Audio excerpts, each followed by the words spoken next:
G'day all you mad gamers, I'm Mad Mikeey, and if you don't know, I come from the land down under, and in today's Friday's shit I'll probably never play, we're going to finish up on just a few of the leftovers of the birthday presents that I got this week, and I did manage to pick up quite a few other ones that I have been looking for, but there's been a lot of great deals going out online and in EB Games at the moment.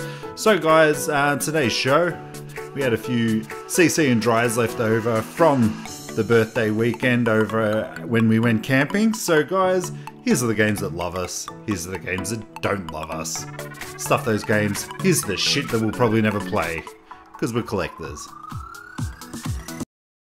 Ladies and gentlemen, boys and girls, children of all ages, YouTube proudly presents to you its #1, I think, gaming collecting show in the world!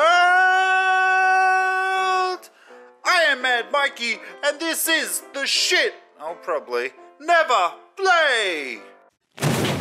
Mad Mikeey Gaming. That's right gamers, second week in a row. So in case you don't know, I've been doing this for probably about a year now. And I'm really happy. I'm up to about 257 subscribers, so thank you all to the subscribers out there. I know this show's been sort of a bit irregular these days. It actually used to be a weekly show, but then yeah, money sort of plays a big part in that. But with it being the birthday week and having a little bit of extra cash, being on holidays, not having to spend so much money on public transport and crap like that, being able to pick up a few things that I've been looking at. So the first item of this week was actually from my in-laws, so my brother-in-law, my sister-in-law, my nieces. I got a really cool thing.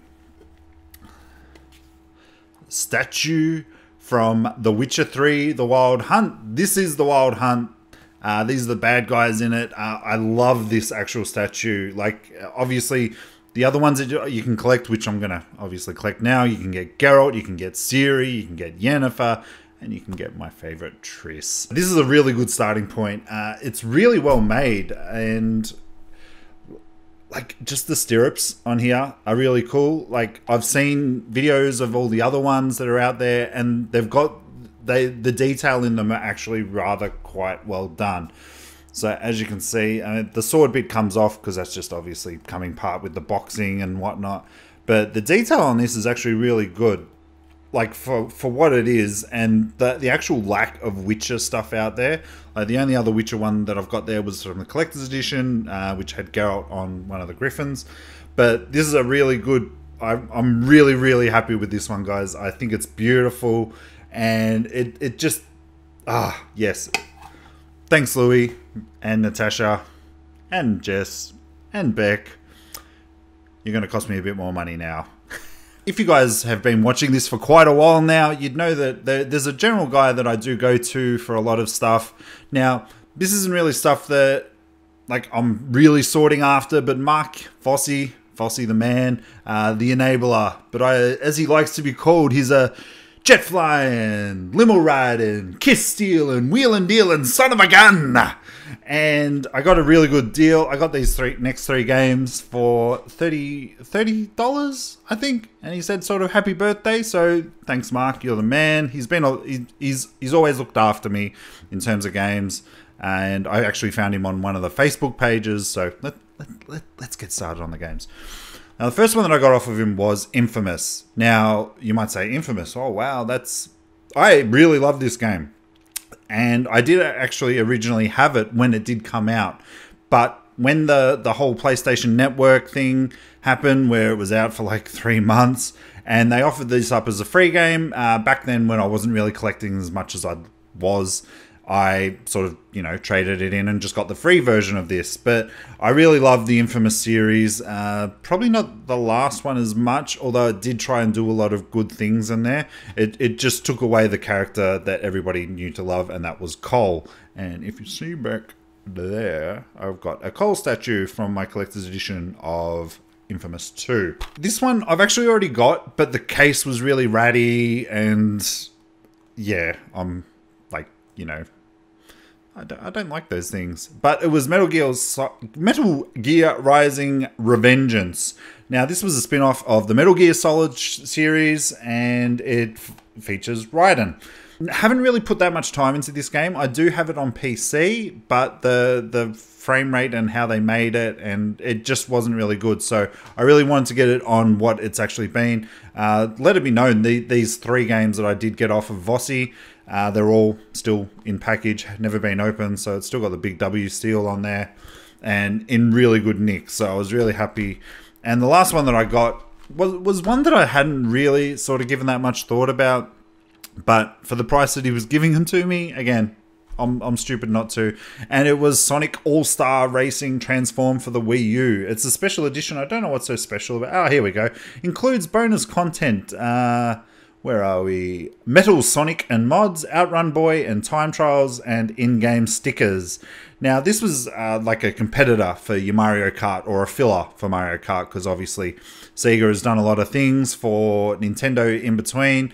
So while Nintendo were obviously working on games like, you know, Mario Kart, you'd have these Sonic ones. So they've got some really funny, they've got Wreck-It Ralph in there. There's 25 incredible tracks and arenas, so that's quite a lot. Wii U exclusives, we've got Monkey Ball and Shinobi modes. Wii U gamepad acts as a map, weapon cam, and rear mirror, and also play as your Mii. So not gonna scoff at that one. It's just one that I didn't have. Like, I don't think that I'll ever really go for the full collection of the Wii U, but to get the majority of the ones that I really want on there, that's what I'm really aiming for. Now, in the last bit of birthday sort of money / sort of presents that I got, I ended up picking Final Fantasy 14 Online, the complete edition. So this has got the main game, it's got Heaven's Ward and Blood, the new Stormblood. I actually already have the double pack, which was the base game and Heaven's Ward, and so I thought, and it was only an extra $10 upgrade to get all 3 of them, opposed to just the actual single disc of the add-on. So I thought, $10, it's an extra bit. It comes with the Realm Reborn, which is the base game, as a downloadable. So at least that's always going to be there. Now I've been paying for this game for the longest time, ever since I did pick this up, and I'm not going to lie, it was probably last year around my birthday when I did pick up the double pack. I don't put as much time into it. Like, I'm not even up to the second add-on, Heaven's Sword. But generally when I'm on my holidays like I am now, I do put a bit of time in there. I've sort of reacquainted myself with the guild that I'm on there. And I've been having a lot of fun. So I'll probably continue to be playing this for the remainder of my holidays. Now, this next game is a bit of an older game, and I didn't actually know that it existed. And I actually just found it. A guy on Instagram that I do follow, who is a game collector like myself, he actually posted a picture. I'm like, oh, I didn't know that there was more volleyball games out. And he sort of said, yeah, this one's actually really, really good. So started a conversation there, and is Beach Volleyball Summer Heat. Now, I've only really known of like your Beach Spikers on the GameCube, and then your DOA games. So I really do actually love volleyball games. I love the multiplayer aspect of them, funnily enough, because I'm not really big on multiplayer. But I do actually love the sport. I love the actual gameplay of it. So this one was, and he sort of advertised it really well. I mean, the soundtrack's got Sum 41, it's got Pink, it's got Kylie Minogue, and a few others that probably aren't as well known. But it's addictive 2-on-2 beach volleyball action and 12 of the hottest beach locations. First ever beach house mode. Watch videos, listens to music, and display your trophies. And 200 unlockables. So this is a game that I'd actually really be interested to play, because I really know nothing about it. It sounds like it's got a good soundtrack, and it's volleyball. So it's not just female volleyballers, there's guy volleyballers in it as well. So I'm really looking forward to the gaming room to be finished, which is going to be happening tomorrow. The electricity is getting put in tomorrow. The shelves are all done. I'll probably do a video of me setting everything up. So guys, keep an eye out for that one. And just in the last bit, EB Games is having a secondhand sale, and you get like 3 for 1. So you buy one game, and it's obviously the highest priced of the 3, and you get 3 games. So I was like, okay, let's try and get a few fillers here. So the first one I got was Need for Speed The Run. I actually really love this game. This is the last probably story-based Need for Speed game that there is out there. It's got a lot of Hollywood talent in there. It's got the woman from Mad Men. I can't remember her name right now, and it doesn't actually say it on the back. But this one I did have on PC, and I almost finished it on PC. But to have it on console, I would have probably preferred it on the Xbox. But the reason behind that is that on the PlayStation 3, there was just so much patch. Like, a patch on the PlayStation 3 might be, say, like 2 or 3 gig. Whereas on the Xbox, it's only like 2 to 5 meg, which is odd. It's probably because it's a Blu-ray, because it has a lot more time to actually find what it's looking for on the disc. I really love this game, so I was glad that I picked that up. This one, I don't really know that much about. Risen 2 Dark Waters. I did... Risen, the original one, did get a lot of flack because it did get banned here in Australia, where there was use of drugs and things like that. So that's obviously frowned upon here in Australia. And the second one sort of came out. They said that it was a bit better, but it wasn't that much of a leap. So again, like I got 2 lots of games for $18. So I got 6 games for 36. Yeah, 36. And the next bunch are just a bunch of Xbox games. Never Dead, which got universally canned. It's a Konami game, but it actually looks like it's got an interesting presence. It's a 500-year immortal demon hunter, never dead. Broken, battered, burned, never dead. Disarmed, dismembered, decapitated, never dead. Now, yeah, as I said, these were just a lot of fillers. It looks like an interesting game. Whether I play it or not, I really don't know. Now, this next one, I was really excited when this one got announced because if you've been watching me for a while, you know that I'm a big fan of Westerns. So when they announced that there was another Call of Juarez game coming out, I was like, hells yeah, I'm going to get on that one, baby.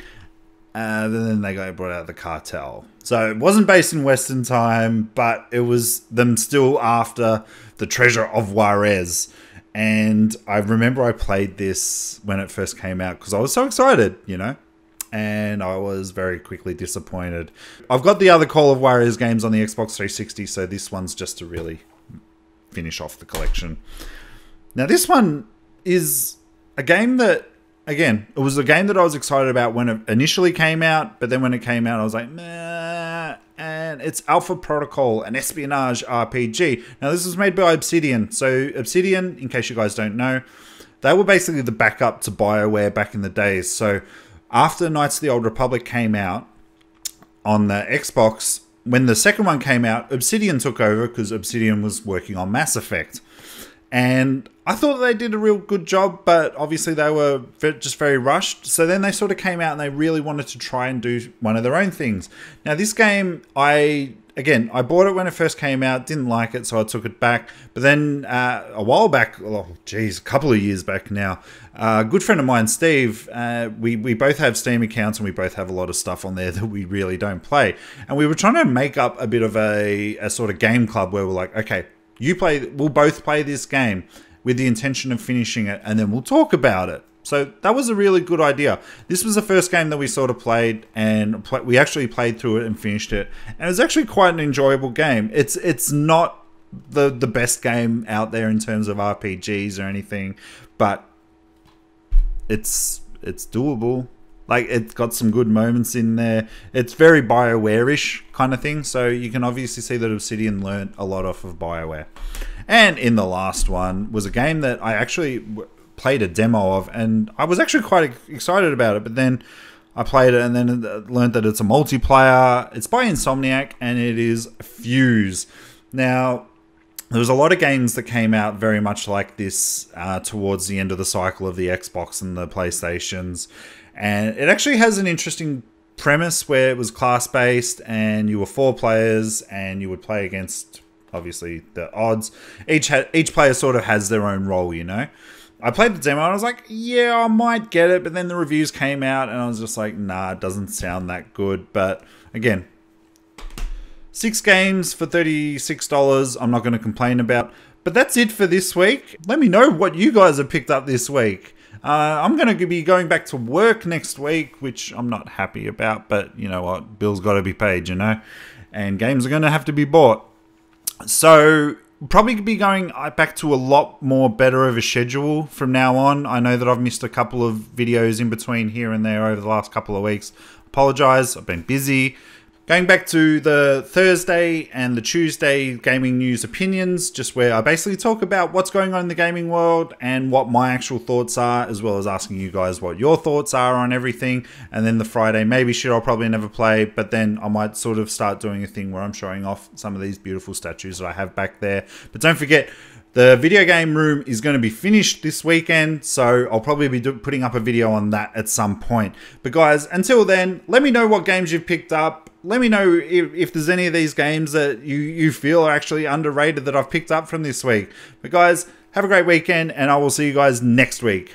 Bye, guys.